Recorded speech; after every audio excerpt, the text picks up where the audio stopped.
Hello, Language Arts Lady here. Welcome to another episode of 10-Minute Grammar. This is our second episode, just our second one. We're just getting started on this new broadcast platform where we have a 10-minute grammar lesson every week. I'm going to be recording 10-minute grammar here on Instagram every week, and if you are subscribed at Language Arts Lady blog, it will also come to you via email. It will also be at YouTube. It'll also be at iTunes. So you can catch it all those places. But if you follow me on IG, you can find it live. So we left off in episode 1 talking about a general overview of the order of parts of speech. And I talked about how some say 8, some say 10, some say 12, and when I was breaking down the order of parts of speech and how I felt like it was most advantageous to teach, I decided that I wanted to go with 10 because in keeping in mind the quote from Sleepless in Seattle, 8 is too few, 12 is too many. So 10 is that perfect number, I feel like, for the parts of speech to have a good introductory and a good grasp of those first 10.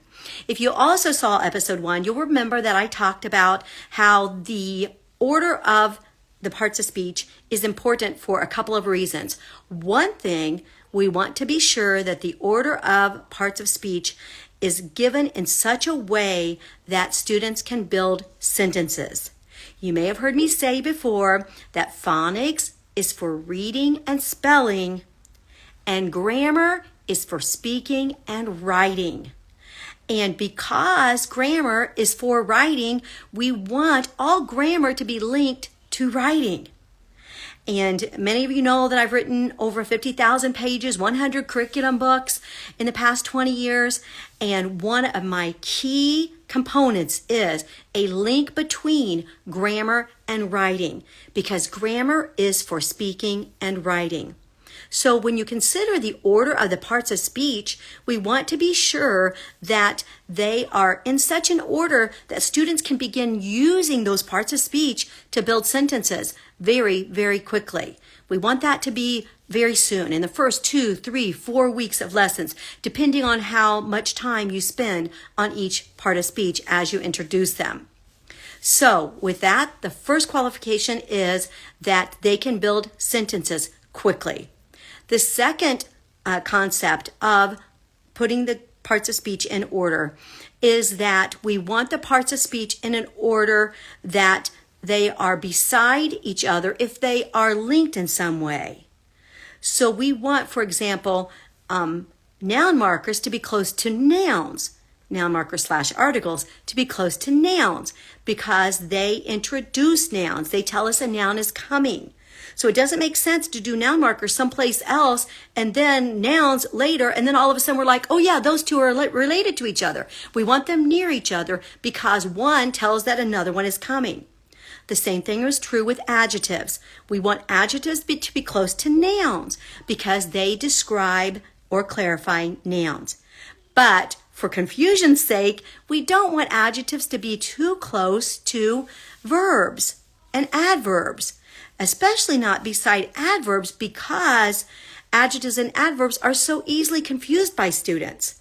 So let's keep adjectives and adverbs away from each other in our order of parts of speech. And lastly, we want each part of speech to be the next one to build a sentence.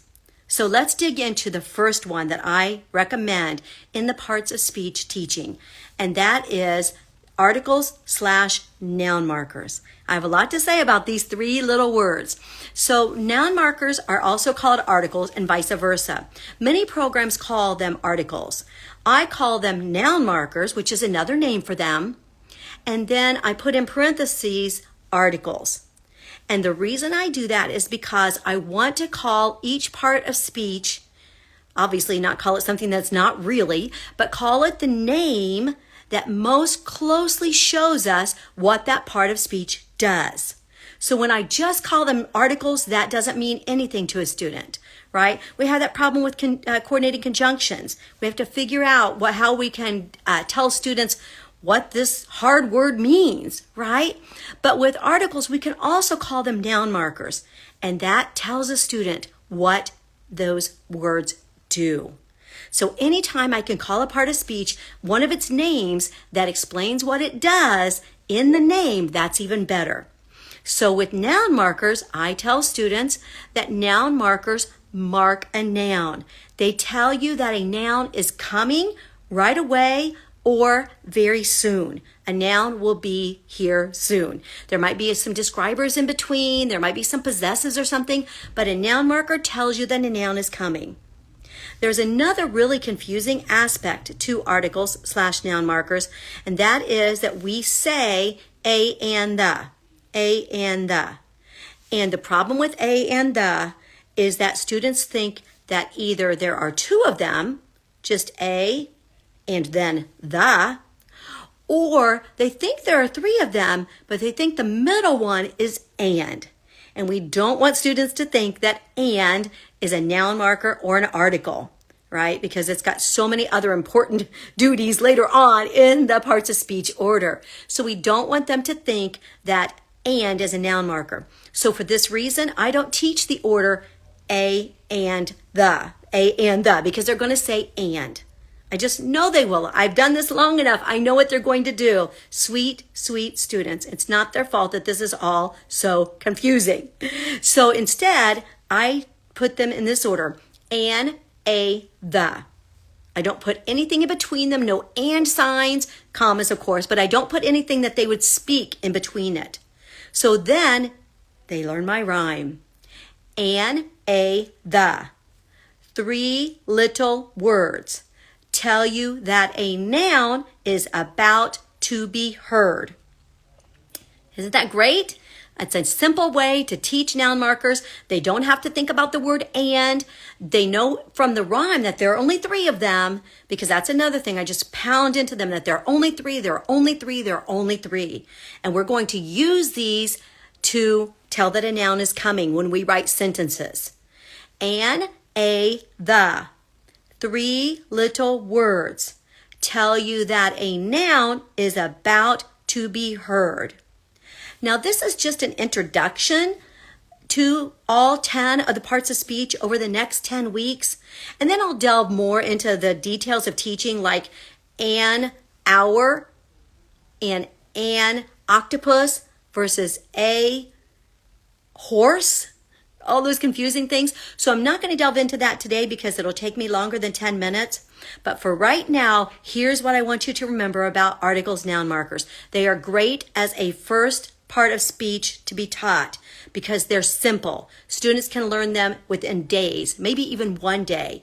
And a, the, 3 little words tell you that a noun is about to be heard. They can learn them really quickly. I have noun marker posters at my Teachers Pay Teacher store, and I have beginning Think Fast grammar quizzes with noun markers in them, as well as a lot of other parts of speech, so that your students can learn the parts of speech quickly. But that's one reason, is that they can be taught quickly. They can be taught easily, and they can be taught simply with the rhyme, and a, the, 3 little words tell you that a noun is about to be heard. Another reason that I like it first is because it takes us right into nouns. Remember how I said I want them to be linked to each other? So articles / noun markers take us right from an, a, the into nouns. The dog, a horse, an hour of time, right? An octopus. It's going to take us right into the next part of speech because noun markers mark nouns. They tell us that a noun is coming. So be sure to join me next week for 10-Minute Grammar, when I will introduce the second part of speech in the order of parts of speech that I use in my teaching, and that I also have at my parts of speech posters. And I have a freebie for you that is linked in my bio at the Teachers Pay Teacher store, and it is a free single poster with all 10 parts of speech in order. So be sure to check that out also. I will see you next week here on 10-Minute Grammar. Tell your friends, sign up at iTunes so that you get notifications for all of the 10-Minute Grammar episodes. Thanks a lot.